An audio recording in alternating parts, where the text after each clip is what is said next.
menghadiri pada acara pagi hari ini, yaitu acara Maulid Nabi yang juga digabung kebetulan dengan acara peringatan 100 tahun berdirinya Pondok Pesantren Gontor.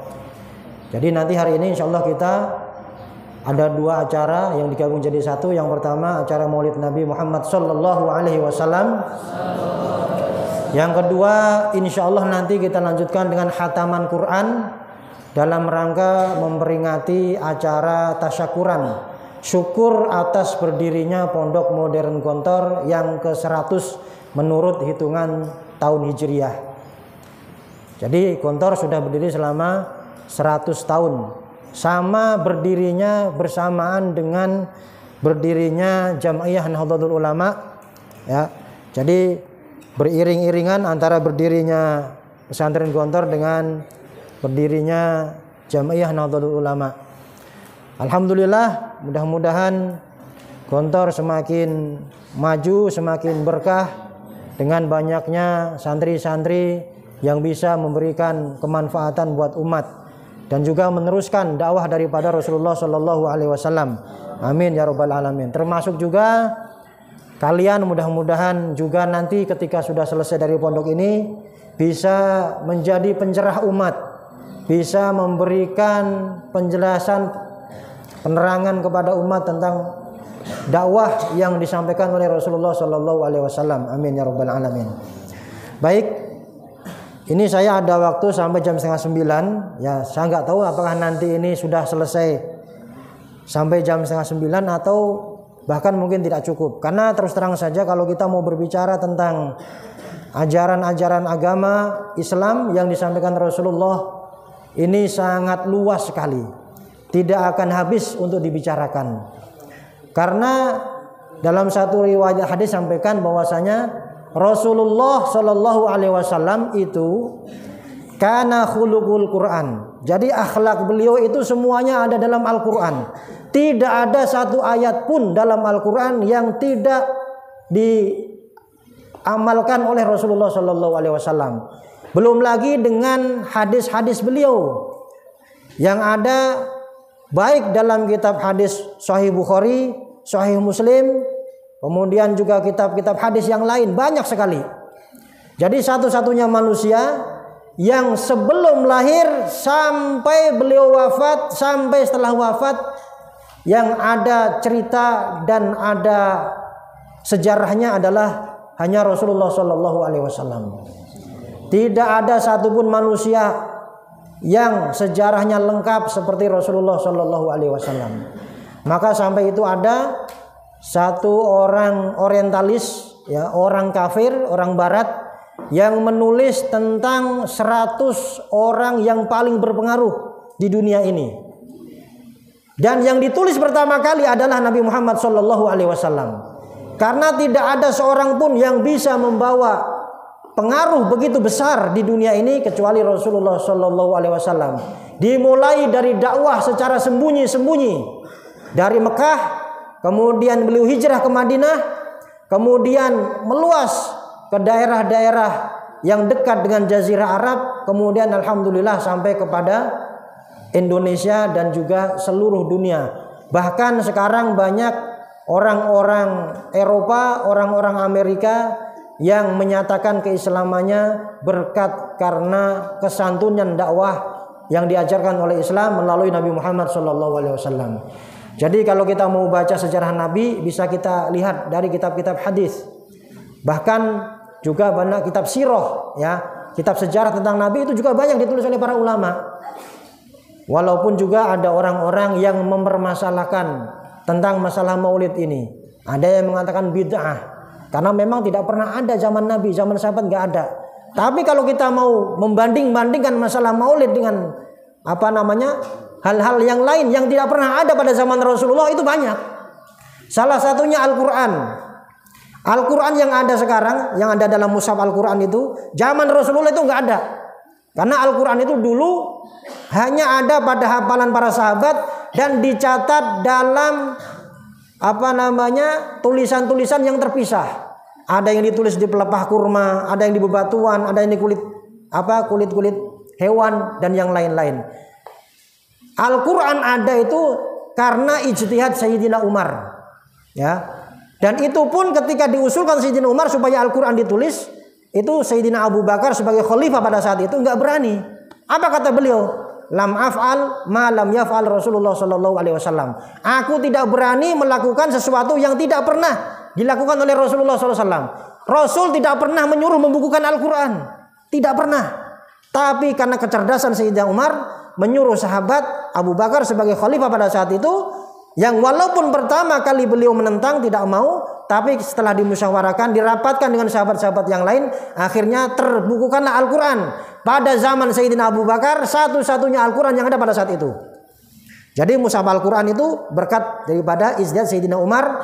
Walaupun pada zaman Nabi tidak ada mushaf Al-Quran, karena masih tercecer.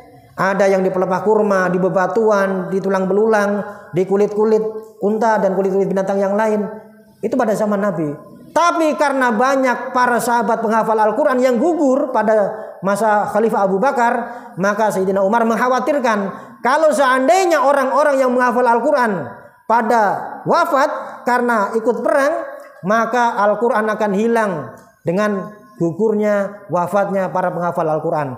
Maka Sayyidina Umar kemudian mengambil ijtihad supaya Al-Quran dibukukan, dan alhamdulillah para sahabat pada saat itu menyepakati supaya Al-Quran dibukukan. Ya, yang dulunya cuma satu di dunia pada zaman Sayyidina Abu Bakar, kemudian pada zaman Sayyidina Umar juga sama, satu. Baru pada masa Sayyidina Utsman itu Al-Quran berada di beberapa wilayah Islam, ya, di Mekah, di Madinah, kemudian di Baghdad, di Irak, kemudian di Mesir, ya. Dan alhamdulillah sekarang Al-Quran sudah ada di mana-mana. Ya, kalau kita mau bicara masalah bid'ah, tentang masalah Maulid Nabi ini, tidak ada yang bid'ah karena isinya apa? Pertama tadi baca Quran.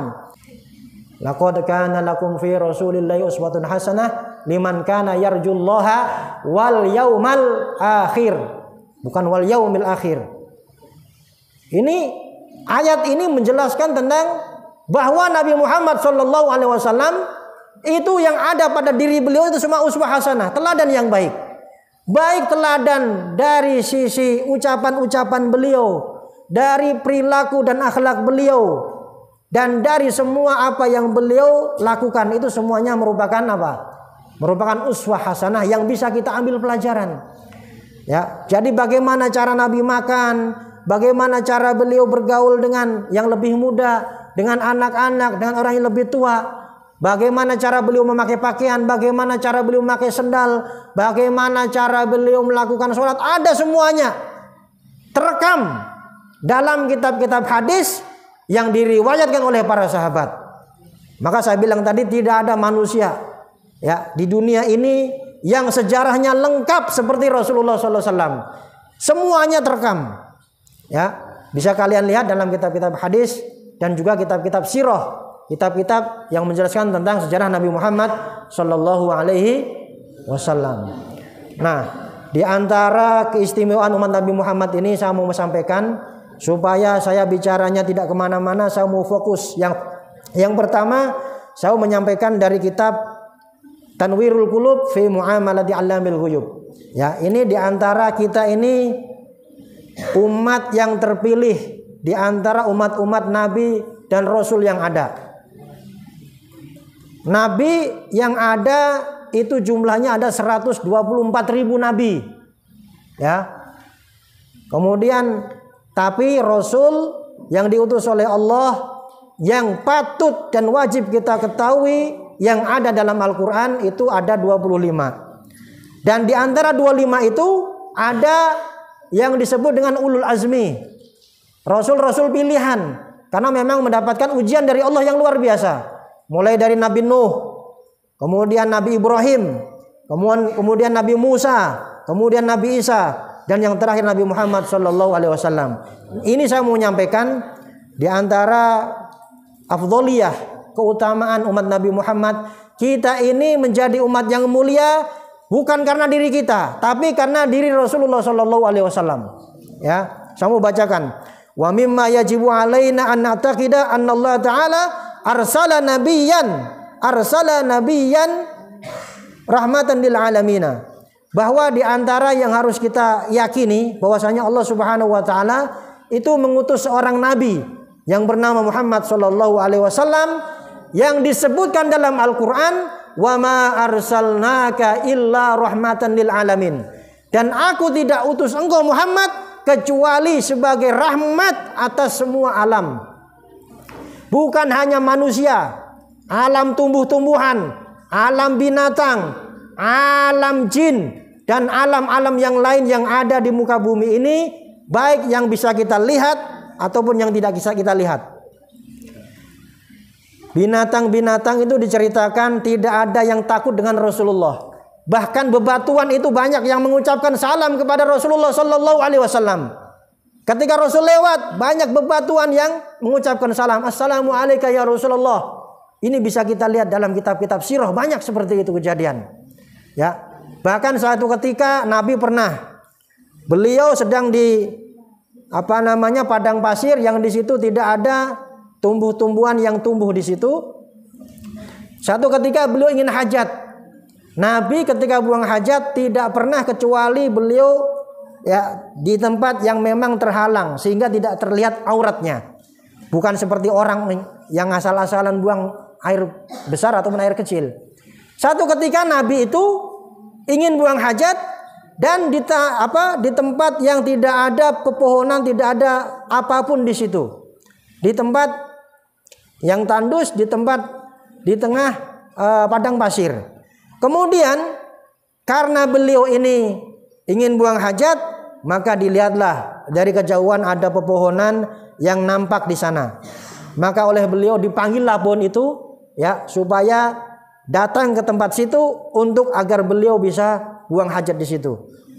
Dan pohon itu pun datang menghampiri Nabi Muhammad sallallahu alaihi wasallam. Itu diantara banyak sebenarnya. Kemukjizatan Nabi Muhammad banyak sekali. Kalau kita lihat banyak sekali. Tapi kemukjizatan yang paling besar adalah Al-Qur'anul Karim. Ya, maka Al-Qur'an ini warisan Nabi kepada kita ini kita baca sebaik-baiknya. Ada 5 kewajiban kita kepada Al-Qur'an. Yang pertama mengimani. Kita iman bahwasanya Al-Qur'an adalah kitab yang diturunkan kepada Muhammad yang juga untuk diajarkan kepada kita. Kita harus yakin. Yang kedua membacanya dengan benar. Setelah kita yakin Al-Quran kita baca dengan benar, dengan sesuai ilmu tajwid. Tidak asal-asalan. Ada namanya ilmu tajwid yang mempelajari bagaimana cara mempelajari Al-Quran, membaca Al-Quran dengan baik. Kemudian yang ketiga apa? Setelah kita baca, kemudian kita pahami maknanya. Apa kandungan daripada ayat-ayat tadi itu? Laqad kana lakum fi Rasulillahi uswatun hasanah liman kana yarjullah, bagi orang-orang yang mengharap rahmat Allah Subhanahu wa taala wal yaumal akhir, dan orang-orang yang yakin bahwasanya nanti ada namanya yaumul akhir. Inilah diantara keenaknya umat Nabi Muhammad itu, bahwa kita ini sudah tahu apa yang akan terjadi setelah kita mati, bahwa nanti ada namanya yaumul akhir, dan itu termasuk menjadi salah satu rukun daripada rukun iman. Rukun iman, amantu billahi wa malaikatihi wa kutubihi wa rusulihi wal yaumil akhir, dan yang terakhir wal qada atau wal qadar khairihi wa syarrihi. Yang afdaliyah keistimewaan umat Nabi Muhammad SAW. Wa mimma yajibu alaina an na'taqida anna Allah Ta'ala arsala nabiyyana rahmatan lil alamin. Allah mengutus Nabi Muhammad, nabi kita, nabi yang terpilih di antara sekian banyak nabi dan rasul, sebagai rahmat bagi seluruh alam. Mana buktinya? Yang pertama, birafil azabi anil kufari fid dunya. Orang-orang kafir, orang-orang yang tidak beriman kepada Allah, yang tidak mengimani Rasulullah sebagai utusan Allah, itu pun mendapatkan rahmat ketika di dunia, dengan dia tidak mendapatkan siksa dari Allah Subhanahu wa taala ketika di dunia ini. Itu yang pertama. Wa anil mu'minina fid darain, dan kita orang-orang yang beriman akan diselamatkan oleh Allah Subhanahu wa taala dari siksa, bukan hanya di dunia tapi juga nanti di akhirat. Amin ya rabbal alamin. Jadi orang kafir selama di dunia mereka diselamatkan dari azab Allah Subhanahu wa taala. itu sering. Nabi ketika berdakwah, ketika beliau diancam mau dibunuh, dikata-katai kotor, dilempar dengan kotoran, dilempar dengan batu, Rasulullah sabar. Tapi walaupun beliau sabar, malaikat Jibril selalu menawarkan kepada Rasulullah agar membunuh orang-orang yang selalu menyakiti Rasulullah. Tapi kata Rasulullah apa? Jangan Jibril, tahan dulu. Barangkali nanti anak-anak orang-orang kafir ini nanti ada yang masuk Islam. Dan memang benar kata Rasulullah, ada salah satu dedengkot orang kafir yang bernama Abu Jahal, itu putranya, anaknya masuk Islam yang bernama Ikrimah bin Abu Jahal. Jadi Ikrimah itu anaknya Abu Jahal. Abu Jahal itu kenapa dinamakan Abu Jahal? Bapaknya kebodohan. Karena dia itu pernah ditunjukkan oleh Allah langsung dengan yang namanya neraka. Pernah ditunjukkan oleh Allah dengan malaikat. Pernah juga ditunjukkan dengan kemukjizatan Nabi yang lain. Tapi karena kekerasan hatinya, dia tidak mau mengakui Nabi sebagai utusan Allah Subhanahu wa taala. Itu yang namanya Abu Jahal. Ya, kalian bisa lihat dalam kitab tafsir surat Al-Alaq itu dijelaskan di situ. Ya, ketika Abu Jahal ingin menginjak leher Rasul ketika mengerjakan sholat, ketika sujud, itu tiba-tiba di depannya itu ada ada parit, ada tanah yang digali, kemudian menyala api yang luar biasa. Barangkali itu adalah neraka yang diperingatkan oleh Allah Subhanahu wa taala. Ada juga satu ketika mau menggoda Nabi lagi, tiba-tiba di pundak Nabi ini kanan kiri ada malaikat Jibril sama malaikat Mikail yang berwujud menjadi singa yang siap menerkam. Itu ada dalam kitab tafsir Syekh Nawawi, itu ada dalam surat Al-Alaq. Sampai sejauh itu dia tidak mau beriman kepada Rasulullah. Itu namanya Abu Jahal. Ya. Tapi walaupun bapaknya seperti itu, punya anak namanya Ikrimah, itu menjadi orang Islam yang menjadi sahabat Nabi Muhammad SAW setelah Fathu Makkah. Maka kata Nabi, jangan bunuh dulu. Barangkali di antara bapak-bapak, ya orang tuanya yang kafir itu, nanti anak-anaknya, cucu-cucunya menjadi orang Islam. Itu kata Nabi.